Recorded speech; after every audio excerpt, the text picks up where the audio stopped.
दोस्तों आज के वीडियो में हम आपको असली हड़ताल के बारे में बताएंगे और उसकी शोधन विधि के बारे में पूरा विस्तार से बताएंगे।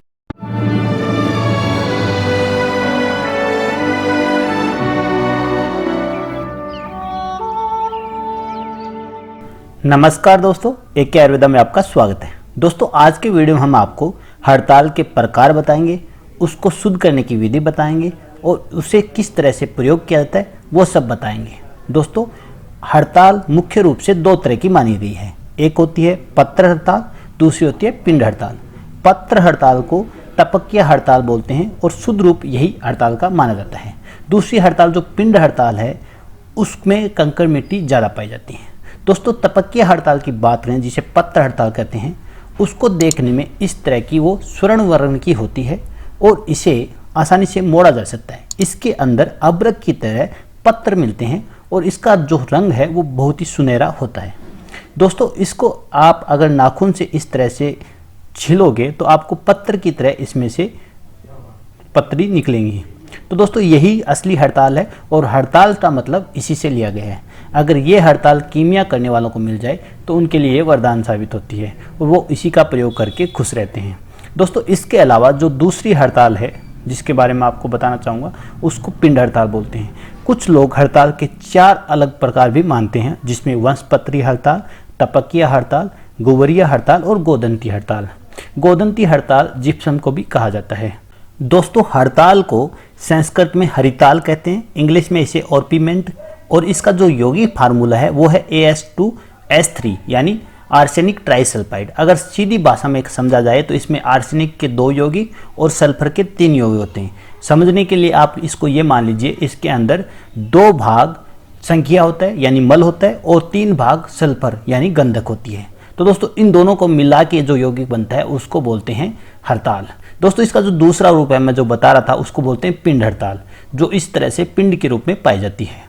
दोस्तों इन दोनों ही औषधियों का प्रयोग करके हड़ताल को शुद्ध किया जाता है, लेकिन इसमें ज़्यादा अच्छी पत्र हड़ताल को माना है। तो चलिए दोस्तों आज के वीडियो में हम आपको इसकी शुद्ध करने की विधि बताते हैं। शोधन का मतलब होता है किसी चीज़ को इस लायक बनाना कि वो शरीर में जाके किसी तरह का नुकसान न करे। इसको शुद्ध करने के लिए कई तरह की विधियाँ बताई गई हैं, लेकिन उसमें से हमने एक विधि जो कि रसतंत्र शास्त्र सिद्ध प्रयोग संग्रह में बताई गई है उसके आधार पर आपको ये शुद्ध करके दिखाएंगे और इसके हम 3-4 वीडियो लाएंगे। तो आप अभी तक हमारे चैनल को सब्सक्राइब नहीं किया है तो प्लीज़ सब्सक्राइब कर लीजिए ताकि आगे आने वाले वीडियो का नोटिफिकेशन आपको मिल जाए। शोधन करने के लिए सबसे पहले आपको मोटा यवकूट हड़ताल का करना होता है, तो इसलिए इसके गेहूं या चने के बराबर इसके टुकड़े कर लें। उन टुकड़ों को आप एक कटोरी में डाल लें और फिर किसी सूती वस्त्र के 4 तय करके आप उसके अंदर इसका पिंड आपको बनाना होगा। तो इस तरह से कोई भी सूती वस्त्र लीजिए या मलमली कपड़ा जो बोलते हैं वो लीजिए और उसके 4 तय कर लीजिए। उसके अंदर इस हड़ताल को आपको रखना होता है और उसके बाद में दोला यंत्र में डाल के इसको आपको शोधन के लिए रखना होगा। दोस्तों इसका शोधन 4 तरह से आपको दोला यंत्र में इसको पकाना है। उसके बाद आगे की प्रोसेस में आपको बताऊंगा। पहला जो शोधन होता है वो हमें करना होता है कांजी के द्वारा। तो हमें पिछले वीडियो में कांजी बनाना भी दिखाया था, अगर आपको वो वीडियो नहीं देखा है तो वहाँ जाके आप वीडियो देख लीजिए। ऊपर आपको मैं उसका आई बटन में लिंक दे रहा हूँ। इसके अलावा दोस्तों आपको इस पोटली को बनाना है, पोटली को दोला यंत्र में रखना है और फिर इसका 1 पहर यानी 3 घंटे तक शोधन करना है। उसके बाद आप इसको कुष्मांड यानी पेठे के रस में इसका स्वेदन करना होगा और उसके बाद इसको आपको तेल और त्रिफला के अंदर भी 1-1 पहर इसको पकाना होता है। उसके बाद दोस्तों आपको चूने के पानी में भी इसका स्वेदन करना होता है। उसके बाद ये जो हड़ताल है उसको शुद्ध माना गया है। हड़ताल शोधन की कई विधियाँ बताई गई हैं। तो दोस्तों आज के वीडियो में हम आपको इसको करके दिखाएंगे। ये हमारा पहला पार्ट है, आगे इसके कई पार्ट आएंगे तो आपको इसको पूरी विधि आसानी से आपको मैं बताऊँगा ताकि आप इसे देख के अच्छे से समझ जाएँ। तो दोस्तों एक दोला यंत्र बनाने के वीडियो भी हमने आपको पहले बताया था, उसमें जाके आप दोला यंत्र बना सकते हैं। उसको कैसे बनाना है, किस बातों का ध्यान रखना है, वो सारा कुछ हमने पहले से बता दिया है। तो दोस्तों दोला यंत्र में आप कांजी डाल लीजिए और उस कांजी में आपको हड़ताल को पकाना होता है। दोस्तों शोधन का सीधा सा मतलब ये होता है कि शुद्धिकरण।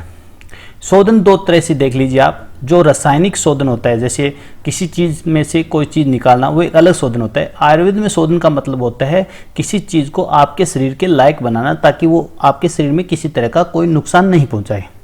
यानी मनुष्य को बिना नुकसान पहुंचाए हुए जो हमें औषधीय उपयोग उसके लेने हो, वो औषधि को लेने के लिए शोधन किया जाता है। वैसे तो आपको पता ही इसके अंदर संख्या भी है, इसके अंदर गंधक भी है और इसके अंदर सीसा, सोना आदि कई धातुएं मिली होती हैं।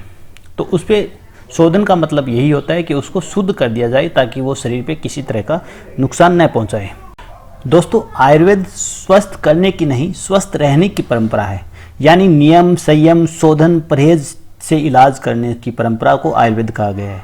तो दोस्तों, इसमें ज़्यादातर चीज़ों को आप इस तरह से देखिए कि शोधन करके, इसका उपयोग करके आप ठीक हो, उससे अच्छा है कि आप अपने स्वास्थ्य का ध्यान रखें और आप कभी बीमार ही ना पड़े। उसी का नाम आयुर्वेद है। आयुर्वेद में 90% स्वस्थ से स्वास्थ्य रक्षणम पे जोर दिया गया है और 10% आतुरस्य विकार प्रशमनम, यानी जो बीमार हो गया उसको ठीक करने पे जोर दिया गया है।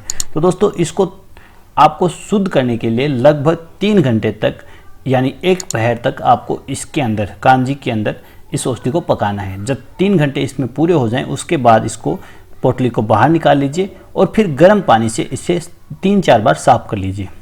दोस्तों, इस तरह से आप इसको साफ करेंगे, उसके बाद इसको खोल के अच्छे से सुखा लीजिए और फिर अगली प्रोसेस आपको करनी है।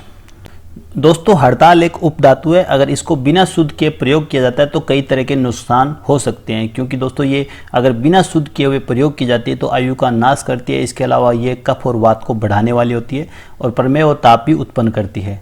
दोस्तों, चेचक रोग पैदा करने के लिए भी ये उत्तरदायी मानी गई है। यानी कई तरह के आपको नुकसान हो सकते हैं, इसीलिए योग्य आयुर्वेद विशेषज्ञ की देखरेख में इसको शुद्ध करके ही प्रयोग करना चाहिए। दोस्तों, अगर शुद्ध हड़ताल अगर आप प्रयोग करते हैं तो उससे कई तरह के फायदे होते हैं। यानी बढ़े हुए मोटापे को कम करने के लिए भी शुद्ध हड़ताल बहुत ही फायदेमंद बताई गई है। इसके अलावा बढ़े हुए मांस और मस्सों को भी हड़ताल गिरा देती है। त्वचा रोगों के लिए हड़ताल वरदान साबित होती है। यानी त्वचा रोगों में अगर आप इसके लेप बनाते हो तो उसके लिए शोधन करने की भी आवश्यकता नहीं होती, आप बिना शुद्ध किए हुए भी इसका प्रयोग कर सकते हैं। और अनचाहे बालों को हटाने के लिए भी हड़ताल के कई प्रयोग बताए जाते हैं, उनमें भी आप इसको बिना शुद्ध किए ही प्रयोग कर सकते हैं। यानी बाहरी प्रयोग के लिए आप इसको बिना शुद्ध किए हुए ही कर सकते हैं, लेकिन आंतरिक प्रयोग बिना शोधन के कभी भी नहीं करना चाहिए। दोस्तों, ये खून और त्वचा के लिए बहुत ही अच्छी औषधि है। यानी खून में अगर गर्मी की शिकायत हो उसको ये ठीक करती है। पेट में कीड़े हों तो उनको मल के साथ बाहर निकाल देती है। इसके अलावा किसी भी तरह का खाज खुजली हो उसमें ये बहुत अच्छा काम करती है। दोस्तों, ये वात पित्त कफ तीनों को सम करती है और फोड़े वगैरह हो गए और चेहरे पे फुंसियाँ हो गई उनको भी ठीक करने में फ़ायदेमंद है। तो दोस्तों, हड़ताल बहुत ही अच्छी होती है। इसका सही तरह से उपयोग करने से ये बुढ़ापे को नहीं आने देती, यानी आपको हमेशा ओजस्वी और युवक बनाए रखने में भी फायदेमंद औषधि है। दोस्तों, इसके कई तरह के फायदे हैं, बहुत ही शानदार ये औषधि है। अगर इसको सही योग्य आयुर्वेद विशेषज्ञ की सलाह से उसकी देखरेख में आप प्रयोग करते हैं तो आपको बहुत से फायदे होते हैं। लेकिन आप इसका विशेष ध्यान ये रखें कि इसके अंदर संख्या है, गंधक है, तो उनको शुद्ध करके ही इसका प्रयोग करना चाहिए। इसके अगला वीडियो हम जरूर लेके आएंगे। तो अगर आपने अभी तक हमारे चैनल को सब्सक्राइब नहीं किया तो दोस्तों प्लीज़ चैनल को सब्सक्राइब कर लीजिए और बेल आइकन को प्रेस कर लीजिए ताकि आगे आने वाली वीडियो का नोटिफिकेशन आपको मिल जाए। हम इसी तरह के आयुर्वेद नुस्खे लेके आते रहते हैं जो कि आप देख के अपने ज्ञान को बढ़ा सकते हैं और अपने जो स्वास्थ्य को है उसको और बेहतर बना सकते हैं।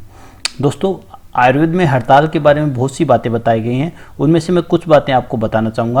दोस्तों, इसकी भस्म भी बनाई जाती है और अगर इसके भस्मों की बात करें तो इसकी भस्म स्निग्ध होती है, उष्ण होती है, कटु होती है और अग्निदीपक होती है। दोस्तों, ये वात, रक्त और कुष्ठ, उपदंश, चर्म रोग, ऊर्ध्वश्वास, विषम ज्वर, शीतांग यानी पूरे शरीर का शीतल हो जाना, कफवात प्रधान भयंकर सन्निपात रोगों में ये बहुत ही फायदेमंद औषधि है। इसके अलावा वात रोग, मिर्गी, भगंदर आदि रोगों को भी नष्ट करने के लिए उत्तम रसायन औषधि है।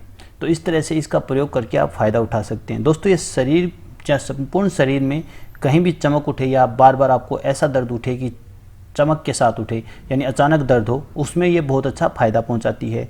इसके अलावा धमनियाँ फड़कने लग जाती हैं, यानी आपके जो नसों में कमजोरी आ जाती है उसको भी ये दूर करती है। हड्डियों में आपके दर्द रहता है उसमें ये बहुत ही फायदेमंद है। किसी भी तरह का शोथ हो या त्वचा रुख हो के फट जाए उसमें भी इसका प्रयोग किया जा सकता है। यानी इसके बहुत से फ़ायदे हैं। अगले वीडियो में हम आपको इसके और शायद बहुत से फ़ायदे बताएंगे जो कि हड़ताल भस्म से मिलते हैं। तो दोस्तों अभी तक आपने चैनल को सब्सक्राइब नहीं किया तो चैनल को सब्सक्राइब कर लीजिए। अगर सब्सक्राइब कर लिया है तो बेल आइकन को प्रेस कर दीजिए ताकि अगले वीडियो का नोटिफिकेशन आपको मिल जाए। दोस्तों मिलते हैं अगले वीडियो में, तब तक के लिए नमस्कार। एके आयुर्वेदा आपके अच्छे स्वास्थ्य की कामना करता है। धन्यवाद।